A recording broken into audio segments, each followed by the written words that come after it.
Hello and welcome back to Digital Assets Daily. Good morning, good afternoon, and good evening, wherever you are in your corner of the world. Ripple subpoenas former SEC official in watchdog fights move as it holds key to the case. The SEC has its back on the wall and is out to quash a deposition subpoena served to a former SEC official by Ripple. And there is speculation that the official is former chairman Jay Clayton, and from such a deposition, Ripple could crash the SEC. Ripple has been keen to question Jay Clayton and a number of other top officials in the SEC in the latest twist in the ongoing legal battle between Ripple and the SEC. And the San Francisco company has subpoenaed a former SEC member, and Ripple hopes to question the unnamed official under oath, making his revelation critical to the case. So that's going to be exciting to see as this continues to unfold. And again, I believe hands down Ripple will win this case without question. And either which way the end result may flow and move, whichever direction it heads, either which way, Ripple could still, worst case scenario, pay the penalty and keep moving forward. But the reason I believe they're not, because they know they are easily going to win this case. And again, as we have stated, and as Brad Garlinghouse and others have stated, Ripple has made XRP the standard for a reason. And the BIS, the Central Bank Digital Currency Herald, a new chapter for the monetary system, discussing the CBDCs, a central bank digital currency, and how the money is grounded on trust as it comes from the central bank, and stating how the most promising design for a central bank digital currency built on a digital identity scheme, safeguarding data privacy while offering protection against illicit activity, potentially streamlining cross-border payments. And again, the one thing that I'm excited for them to see as they discuss the two-tier banking system, the wholesale and the retail aspect of the central bank digital currencies and cross-border payments. When you hear those words, there should be two things that instantly flash through your mind, and that would be XRP and XLM. The risk of central bank digital currencies, from the Diplomatic Courier, stating while 86% of the world's central banks weigh the potential risk and rewards of issuing a central bank digital currency, the CBDC, and much of the analysts remains abstract to experimental. This is a good thing, since there are numerous potentially destabilizing risks and other consideration central bankers must weigh as they contemplate entering the digital currency space race. Number one, the technology risk and obsolescence. Number two, the cyber threats and single points of failure. Number three, privacy and consumer protection.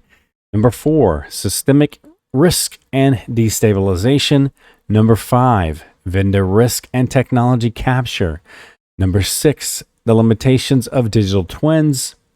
Number seven, decentralization is the point.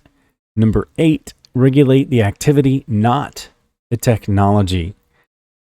Number nine, disruption of free markets. Number 10, complex systems fail in a complex way. And you can see the focus right there. Also, too, the Board of Governors of the Federal Reserve System stated the parachute pants and central bank money, and how the discussion gets back again into CBDCs, as we've shown how it was a very rare conversation to now it's an extreme open conversation. It's just common talk. But getting into the article, what do we mean by CBDC? The Bank for International Settlements has defined a CBDC as a digital payment instrument denominated in the national unit of account that is a direct liability of the central bank. Then also, too, we had the MAS partnering with the IMF and the World Bank and others to launch Global Challenge for Retail CBDC Solutions. And again, the CBDC Solutions, it's going to be interesting how this plays out. We've shown for the past, since 2019, all the different central bank digital currencies that were already out there. For example, it's been a while since I've pulled it up, like NEM, XEM, the central bank digital currency for Lithuania. And forget off the top of my head, it's been a while since I've followed back up with that conversation. But then you have the Central Bank of Ukraine is using now Stellar, and the Central Bank of Iran using Stellar, and actually a gold-backed asset named Paymon. So again, here we have MasterCard, an ant-back effort to get 1 billion people to take green action, and we've shown for the past 2 years the connection to Ant and Ripple and Stellar, and also that MasterCard partnered with Stellar as well. So MasterCard, Ant Group, and BBVA are among the big-name financial and technology firms backing a new global partnership designed to encourage green consumer behavior. And again, we've mentioned a few of the green assets like XDC from Zenfin, again, Ripple's XRP, and Stellar's XLM, to name a few. So launched today by the Green Digital Finance Alliance, the Every Action Counts Coalition has set itself a target of creating 1 billion digital green champions by 2025. And we've discussed that as well for the past years. 2025 is like the launch date or the full market maturity as per the projection for the goal of this to be in full speed ahead. So linking firms with the worlds of digital finance, e-commerce, and other sectors with experts in sustainability and nature and biodiversity conservation, the new network will share best practices, encouraging people to take positive green actions in their daily lives. And for example, MasterCard is uniting the global network of businesses and consumers through a reforestation initiative, while Ant is encouraging users to adopt low-carbon activities in daily life, such as going to work by bus instead of by car. So founding members include Malaysia's BigPay, Gcash in the Philippines, and India's Paytm. Also, too, the IMF is expected to complete new SDR's allocation by the end of August, and that will be exciting because August is a busy month and it's full of exciting times. So the IMF said that the new allocation is the largest issuance in the fund's history, aimed at helping its membership, especially the most vulnerable, to overcome the issue at hand. And the IMF is expected to complete the process of a new allocation of SDRs by the end of August, spokesman Jerry Rice said.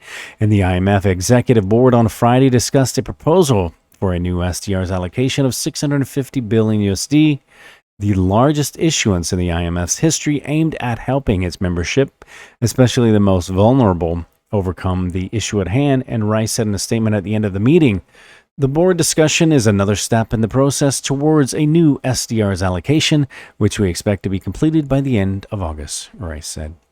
And hopefully we will see that come out. It'd be really nice to see that as well on the Pays or Paysend built on Stellar. So the $500 USD payment as part of experimental universal basic income program is tested in upstate New York.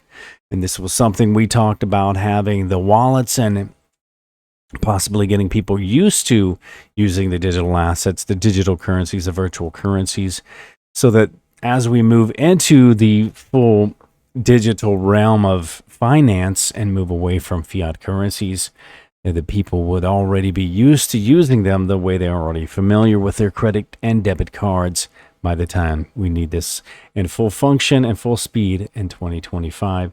So again, this is something very exciting too. Getting into the article, it just basically stating how getting $500 a month as a living wage, and then going into the basic income program, tending to focus on different cities, and in contrast, this upstate program stretched out over a mix of places, cities, small town, and remote areas, many miles from bus lines and supermarkets. So again, this is going to be something that's going to get more and more familiar. The way we discussed like CBDCs, and it was like a very rare conversation to where we've just shown you a handful of article after article after article back to back.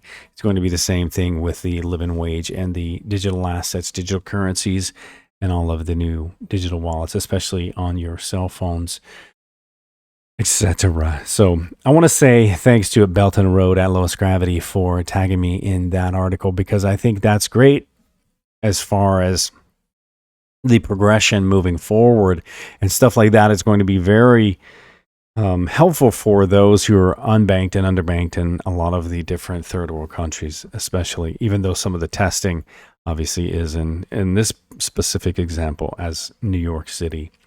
So the Bank of America okays the crypto approach in developing countries by Dailycoin, adding to that supporting of that statement. So the Bank of America okays the crypto approach in developing countries, and a brand new Bank of America report acknowledges digital currencies can add worth to rising economies. More nations will develop and launch central bank digital currencies, the CBDC, to account for the rising demand for digital transactions. Digital currencies enhance entry to monetary merchandise for the unbanked inhabitants, exactly as we were discussing. So you can see how this is going to be a disruptive technology, but it's going to be like a life preserver, a lifesaver, so to speak, in a financial perspective for those developing countries, for people who are unbanked and underbanked. It's going to be a life-changing event for them as well. All right, guys, remember, this is not financial advice. It's for entertainment purposes only. But before we go, I want to leave you with a final thought. Failure defeats losers. Failure inspires winners. And again, guys, I want to say thanks to our VIP on Patreon, and for each and every one of you who are also there supporting us. We appreciate you greatly. And thanks to each and every one of you. And we will catch you in the next one.